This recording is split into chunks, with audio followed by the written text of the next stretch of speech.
Curiosidades del mundo antiguo. Ignacio Monzón, muy buenas noches. Muy buenas noches, Bruno.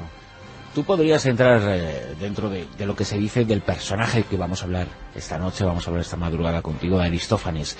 Se hablaba de él, sobre todo porque nos transmitía la seriedad de la risa.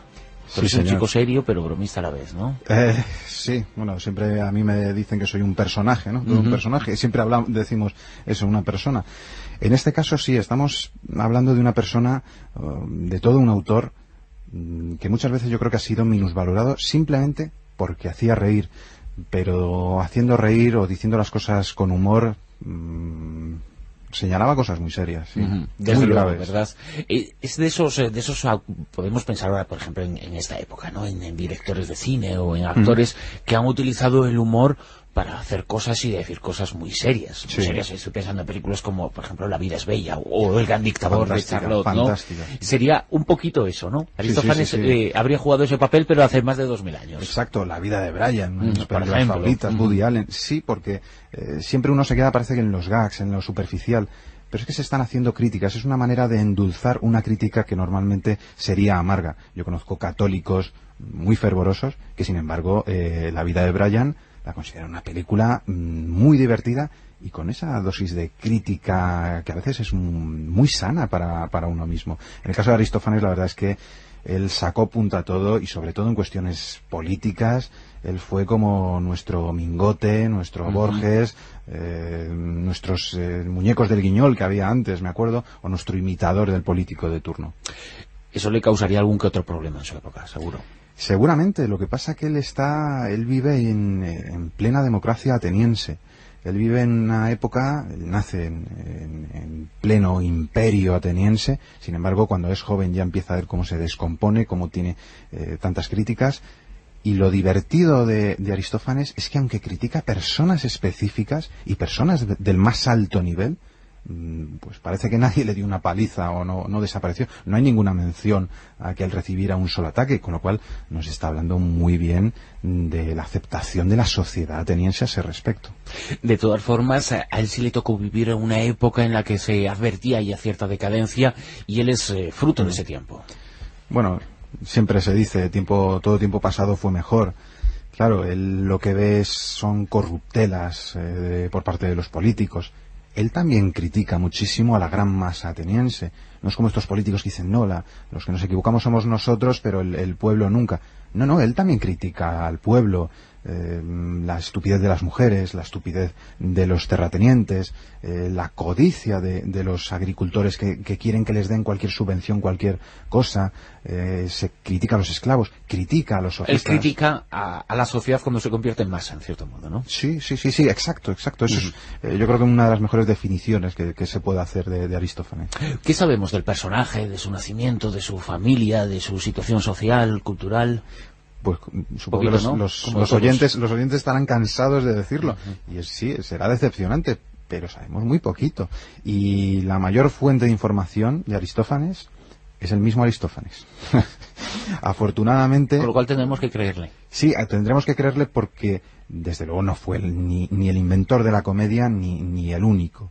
Tenemos a Éupolis, tenemos a Cratino... Pero siempre se le ha dicho un poquito, en cierto modo, el padre de la comedia o el padre del Claro, teatro, pero porque ¿no? muchas veces como conservamos o nombres de autores de comedia o autores con algunos títulos, pero títulos que se conserva eso, nada más, solamente el título de la obra y 2 o 3 versos, poco más.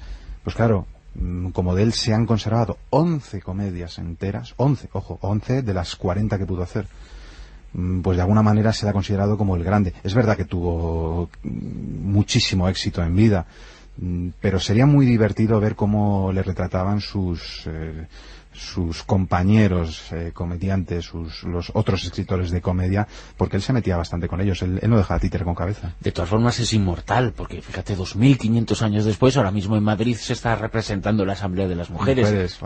Fantástica obra donde además se muestra, yo creo, el Aristófanes más crítico, incluso más surrealista, porque es algo también muy muy típico de este humor de Aristófanes. Él usa todos los recursos que tiene, no solo los giros del lenguaje, es que él plantea situaciones imposibles. En la Asamblea de las Mujeres lo que se desarrolla es una auténtica utopía. Son las mujeres las que tienen que poner orden y crean una especie de estado socialista perfecto donde todos comparten la riqueza y donde todos comparten el sexo.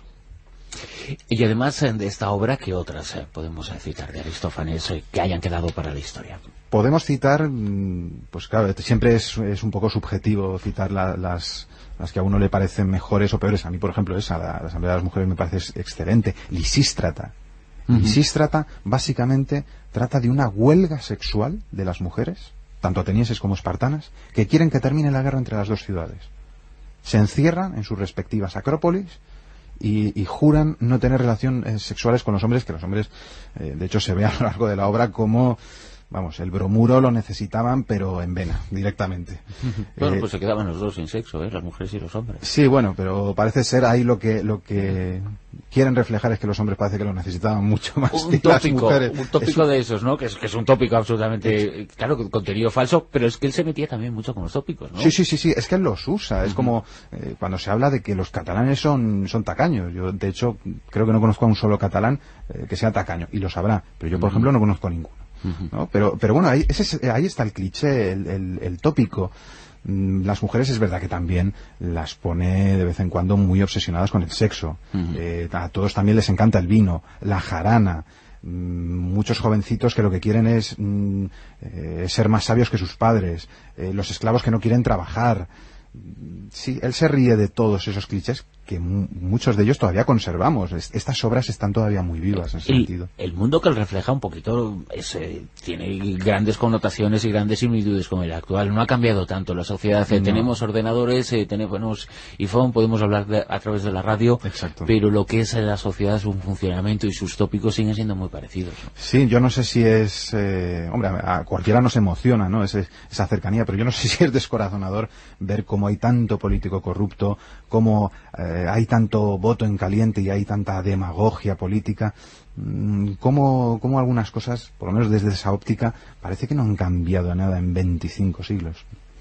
De él sí todavía quedan cosas por saber, aparte de su vida, ¿no? Pero en su propia obra, la riqueza de su lenguaje, que denotaba que había poseído había tenido acceso a una educación de bastante nivel, complicó en ocasiones su lenguaje, e incluso algunas de sus ideas, de sus planteamientos, todavía se nos escapan la interpretación. Claro, porque él usa muchísimos giros lingüísticos que a nosotros se nos ha escapado porque carecemos del contexto. Muchas veces en las obras griegas un personaje escupe al suelo. Bueno, es usted un sucio, me está insultando. La manera de escupir significa conjurar el mal, es una manera como de protegerse del mal de ojo. En el caso de Aristófanes, pues es verdad que algunas veces sí lo pillamos por el contexto, pero otras cosas es que se nos escapa completamente. Bueno, supongo que es normal.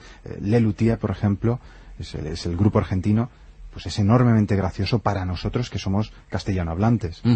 Pero claro, en el mundo anglosajón, por ejemplo, pues tienen esa dificultad. Nada, ¿no? No lo acaban de entender.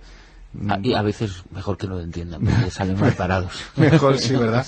Pero bueno, es un ejemplo perfecto. Al principio comentaba Charlotte, tú mencionabas a Woody Allen y mencionabas otras películas. Bueno, pues Lelutier, digamos que son como una versión moderna de lo que ya hacía Aristófanes, que era reírte, pero diciendo cosas muy serias, ¿no? Diciendo cosas muy serias y, como tú decías, dominando el lenguaje perfectamente. Los giros, las expresiones, las homofonías, cómo juegan con las palabras.